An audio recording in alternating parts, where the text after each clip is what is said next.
North Korea has a simple playbook. Missiles. They're launched when leaders land in Asia, when summits begin, when the world looks away, and when Pyongyang wants to send a message. And this time was no different. Just before dawn in Seoul, radar screens lit up.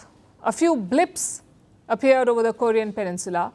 Minutes later, South Korea confirmed it. North Korea had fired multiple short-range ballistic missiles.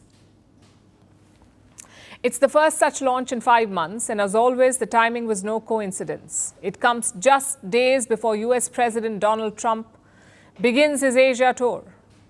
His first stop is Malaysia. He's expected to sign a regional ceasefire deal there.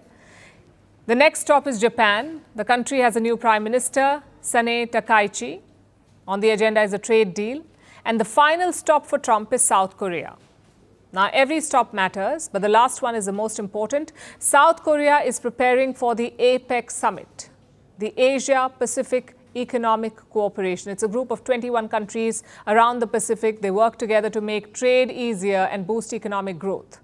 Now, Trump is not attending the main conference, but he will have a few bilateral meetings. And ahead of this visit, North Korea is sending a signal. Their leader is Kim Jong Un. If you've tracked him, you'd see the pattern. The last time North Korea fired missiles was in the month of May this year, just before South Korea's new president took office. Since then, it has been relatively quiet, and I say relatively because the Korean peninsula is always on the edge, and these launches are a routine affair. Also, what's curious is the trajectory of these missiles, the ones that were launched today. They were supposed to land in the Sea of Japan, but they did not even reach the sea. They fell short, and they hit the land in their own territory. It sounds like a failed test, but it may have achieved its purpose. This missile launch was a strategic message, and by keeping the missiles within North Korean territory, Kim has avoided direct escalation. There is no debris landing in Japanese waters. There are no emergency meetings being called at the United Nations. At the same time, Kim Jong Un has made his point. It's pure saber rattling. And experts say they saw it coming. North Korea loves the big stage, and next week's APEC Summit will draw the biggest audience in the region. There will be Donald Trump, Chinese President Xi Jinping, South Korean President Lee Jae-myung, and dozens of world leaders, all within a few hundred kilometers of Kim's border. Firing missiles means controlling the opening act. The summit has not even started, but one question already hangs in the air. What is Kim's next move?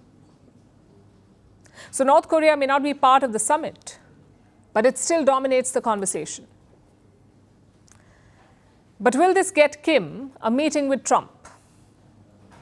I ask because they have history, Kim and Trump. They met thrice during Trump's first term as president. They met at the DMZ, the Korean Demilitarized Zone. It's a heavily militarized buffer zone between the two Koreas, the DMZ. Trump briefly stepped over the border. He was the first US president to step foot in North Korea. And they exchanged letters. This time too, Trump wants to meet Kim.